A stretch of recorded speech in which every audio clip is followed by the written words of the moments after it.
Hey y'all, it's Tranny Granny again, having my coffee.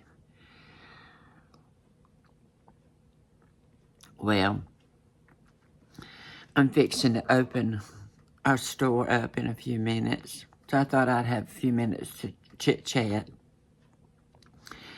Well, a friend of mine, Miss Julie, she was asking me to kind of talk about my life in the Middle East and how Muslim people actually live, because I was over there. Well, I will say that they live basically by their convictions, by their religion, and it is very similar to the Hebrews and the Christians because they believe in the same God. Their history is connected to both of those religions. They're very, very strict with their religion and how they do things.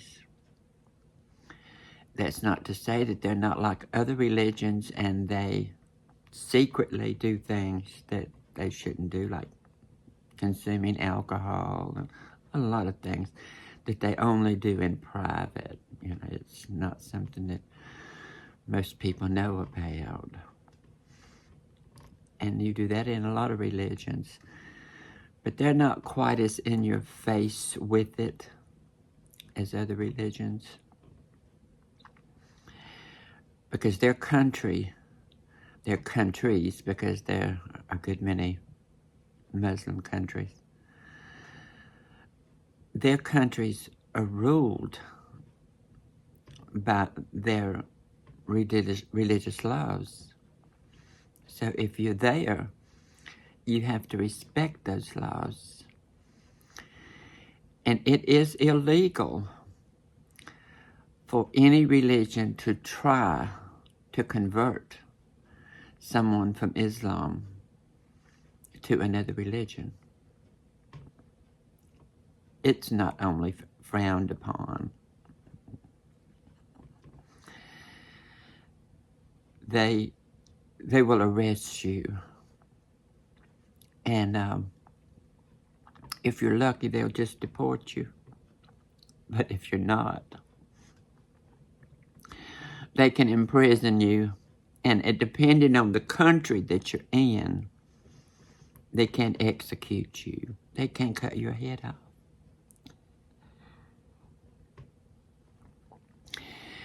Now, where we lived was in what they call the family house. It looks like an apartment building. And each floor has a couple apartments. And those apartments are made for family members so that they can be near the family and can get help with raising their children. They usually have one floor that's just designated as where all the family hang out. Usually they all take a lot of their meals together. And a lot of their customs are so different from ours. One of those customs was if you're sitting in a group, which over there, men and women do not congregate together. If people come to visit, they immediately split up. The men go to a room and the women go to a room. And after the men have been taken care of with refreshments, tea and, cakes and cookies and things, then the women all go back to a room on their own. And I learned real quick that you can't take or pass food or anything with your right hand.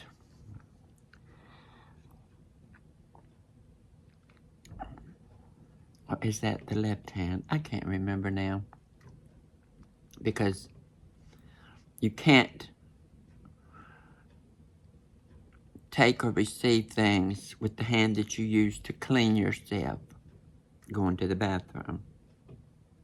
Even though you've got plenty of soap and water, you're still allowed to wash your hands and cook for everybody. But it's just a custom. You can't take things or give things to other people with the hand that you clean yourself to go to the bathroom. And also they use these types of toilets that are just like the ones they do in the Far East. The kinds that have little porcelain steps for you to put your feet on and a hole, and you have to squat down. Well, that's the first thing I said when I got there. I said, I have the money. I said, you get a plumber over here, and you put me a real toilet in here, because I'm not squatting. Not on a regular basis. So they got me a nice and what the bidet thing, that thing that washes you. So I did get that, but it was because I had the money to do it, because they wouldn't do it. I took my money because I had an auction and sold most of my things, what I wasn't having shipped over there.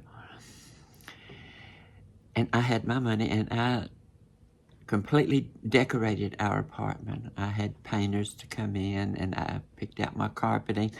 And for the first time in my life, I could actually go to a draperist and have draperies made, picking out my fabrics and my trims. And of course, they do lots of valances and swags and things. And the way they do things over there is they will have one whole wall that's draperies on the window, on the wall that has the windows. And usually the other wall doesn't have windows, but there'll be two walls in the room that will be nothing but draperies to the floor, swags. It's beautiful. It's custom the way they decorate over there. And so I was able to pick that out. And I had this idea in my head that I wanted the walls painted the color of sand, like I would think of ancient buildings, you know. But because I was used to coming from America, where I had borders, big beautiful borders at the top of all my walls, I said, I want a 12-inch border of off-white all the way around the top. The painter said, oh, we can't do that. That's not the way we do things here. We can paint your walls white and do that sandstone border at the top.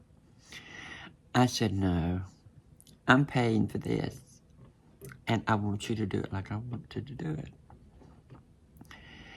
And it was just a big rigmarole. The family, my mother-in-law especially, who hated me anyway, said I was just being ridiculous.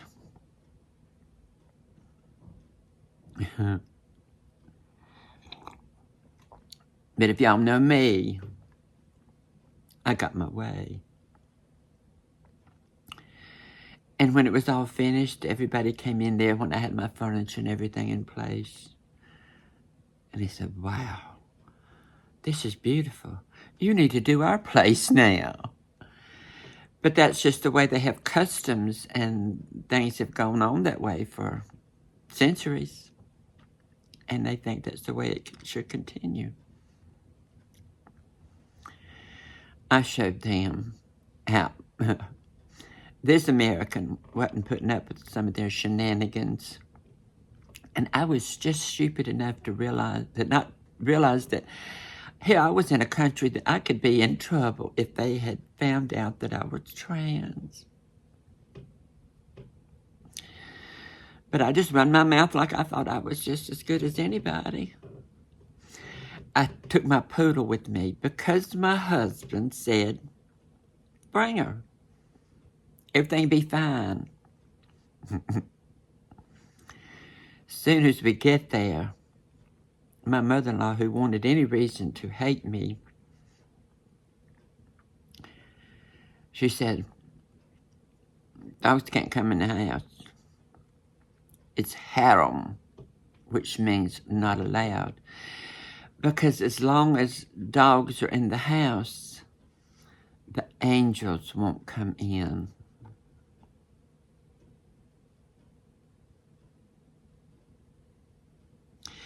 I said, let those angels stay outside.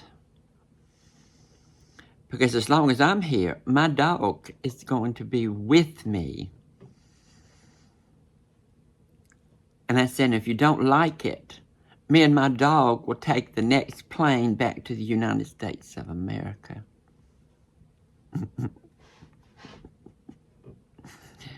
They brought the dog in the house.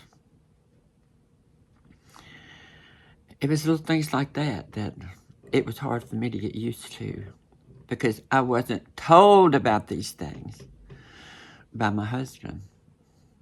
He just thought everything should be just whatever. Because he had been gone from living in the Middle East for over 15 years. So he was so not Americanized, he was so westernized because he was in Germany. He thought everything, he just forgot a lot of stuff and really didn't care. He didn't care that I was going to get in, hot water with his mother every step I made, everything. She was used to being the queen of her castle. Nothing wrong with that. But I was used to the same thing. I was in my 40s. I didn't play that kind of shit. I tried to show respect. And I showed respect when I went up to her apartment, where she done her major meals and things every day. I showed respect, but when you came to my place, that was my place. Allahu Akbar, Allahu Akbar, Allahu Akbar, Allah. But she still thought she ought to be able to boast things. One example, I had spent weeks going in these furniture stores in downtown Almond, Jordan, because I had it in my mind, because the paint, the color scheme and everything, and the style of what I was looking for, I had it in my mind, and I went through every one of those furniture stores looking for what I wanted. And of course, my mother-in-law thought I was just being ridiculous. I should just take whatever they liked and they suggested and just forget it. She didn't see the importance of what I wanted. I was paying for it. So I was going to have what I wanted. In the Middle East now. Well, I finally found what I wanted. And then as a housewarming gift, her and her husband were going to bring us these little stacked tables. They have those all through the Middle East, so that you can set them over to the side. They'll all stack under one another and not take up room. But when you have company, because every time company comes, you are going to serve refreshments, tea or coffee, and something to eat. So you pull out these little tables and put them around where people are sitting.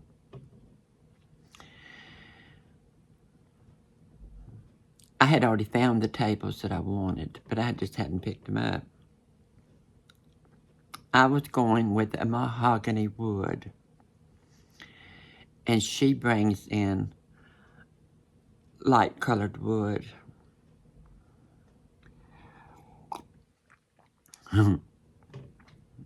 I didn't complain to her. I just simply bought tablecloths, that covered those tables up to the floor. She didn't like that. So we had clashes the whole time that I lived there. And I was so glad when I left because I didn't have to worry about her anymore. Well, fast forward 15 years later, my father-in-law passed away. So she lost her husband, so she decided she was going to take mine. Now, during all this time, she had no idea that I was trans. But she knew I was barren. She knew I couldn't have children. So that was enough against me right there. So whenever, during searches online, that her granddaughter found out that I was trans, and that's all it took for her to belittle my husband and make him feel inferior because he loved me. And then she decided she would withhold his inheritance from his father. And they don't do over there like they do over here. Whenever the father passes away, they divide everything up, and the mother gets a child's part of the property so that she can live the rest of her life. But the sons get the majority of the property. But she made it sure that he couldn't get anything until he took an Arab wife and had a family. So that's what she talked him into doing, all behind my back.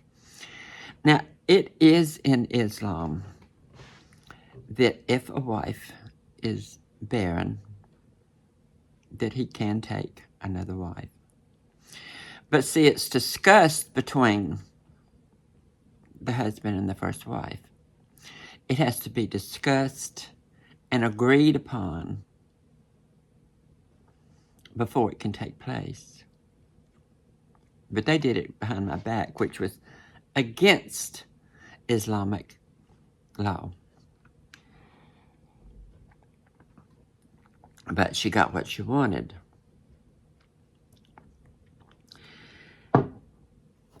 He did not want a divorce. He wanted to have a wife in the United States and a wife over there for his children. And I said, that's well and good. And I'm glad that you've got children coming. But you can't have a wife in both countries. I won't allow that. So,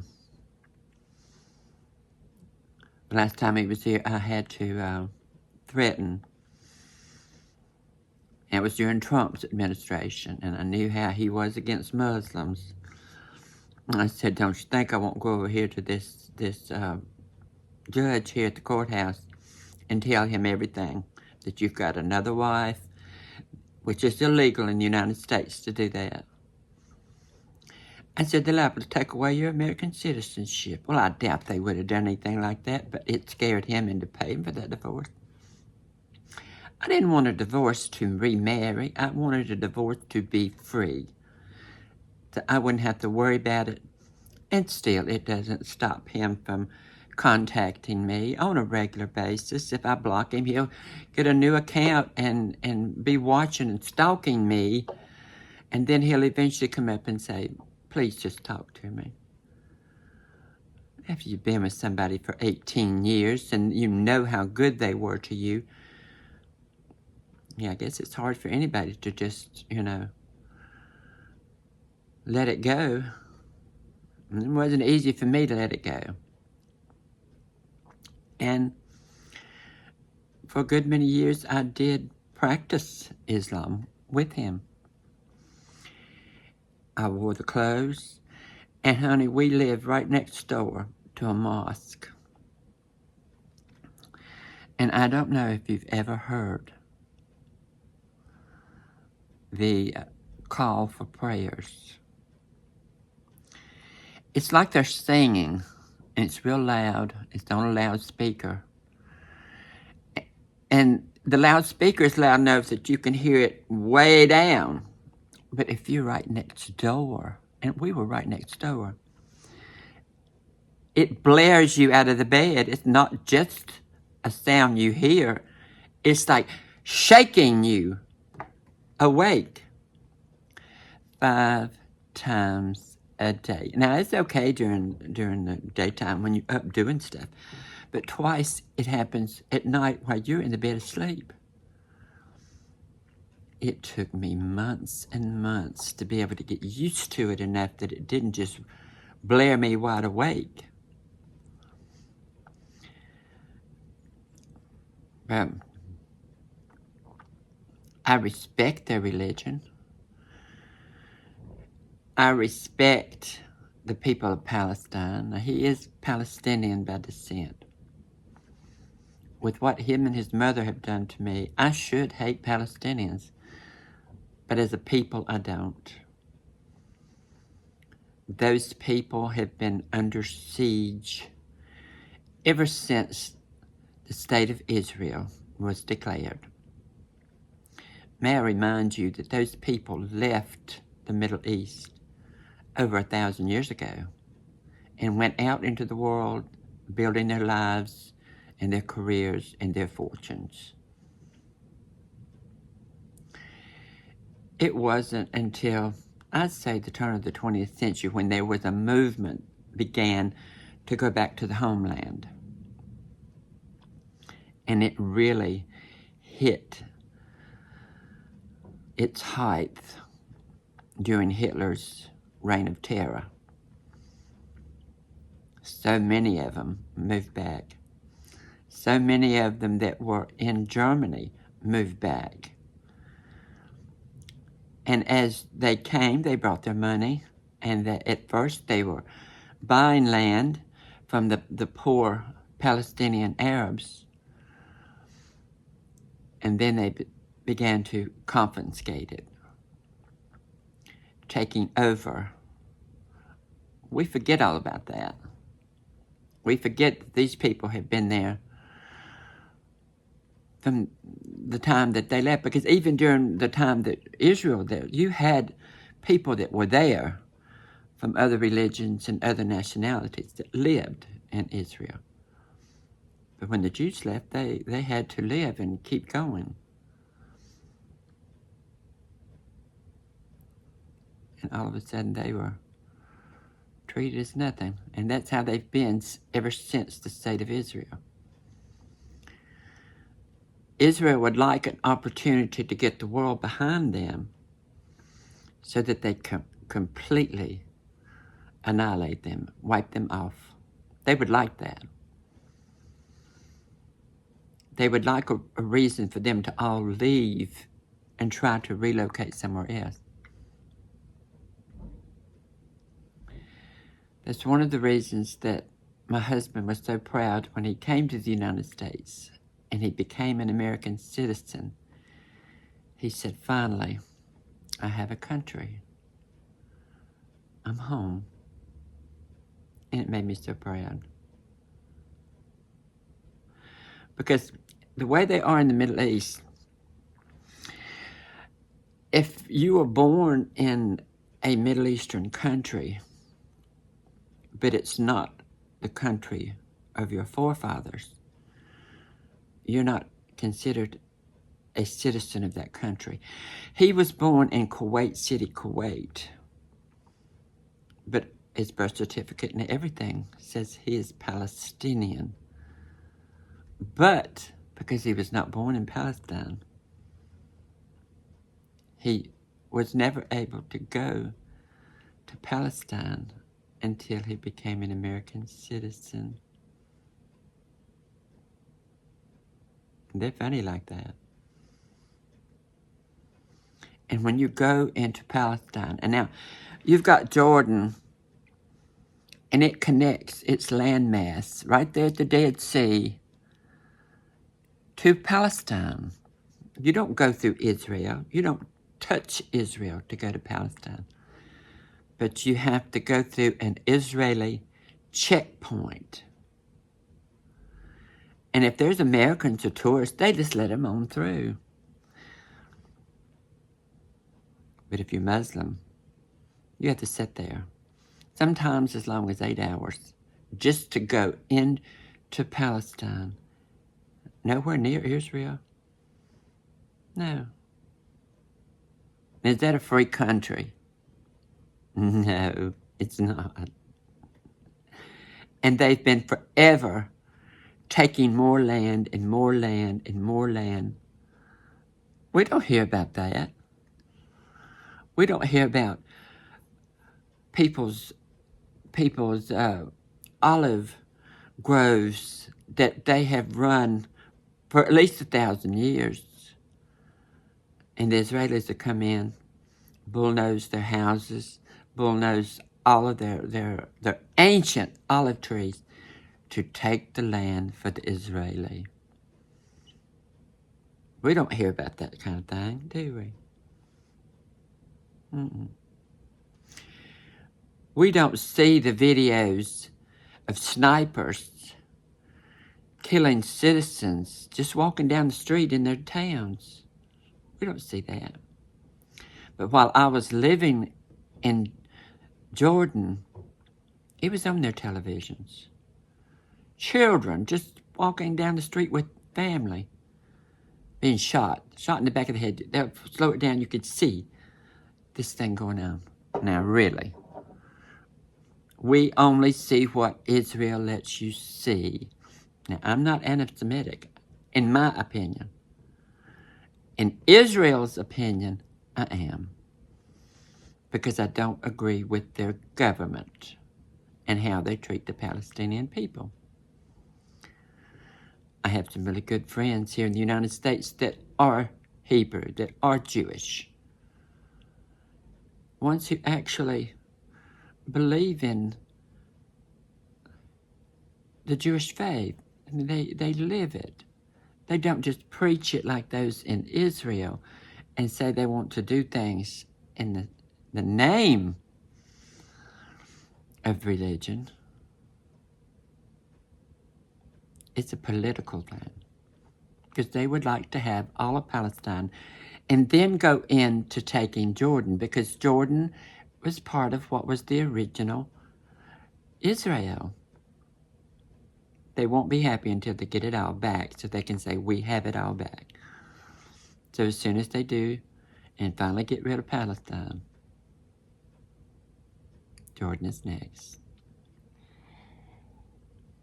Oh, Lord. I'm talking all these minutes about absolutely nothing. Go back to the original issue about Islam. Now, the way they feel about trans issues, they're very aware of a lot of trans issues because they have a custom of marrying cousins. My ex-husband, his mother and his father were not only cousins, they were double first cousins. His mother and her sister are married to his father and his brothers. They were married. That, genetically speaking, that's the same as brothers and sisters. And they had children. 2 of my husband's sisters were born with penises. But everything was so messed up, intersex-wise, that they turned them both into girls. Now, one of them really was a girl. She acted like a girl. The other one should have been left so that they could have chosen, because they act just like a man. The only female that I've ever known in the Middle East that when men came over, she went where the men was. And they accepted that because they knew that she, inside, was the same as them. And that kind of thing is sad, that it goes on. Yeah.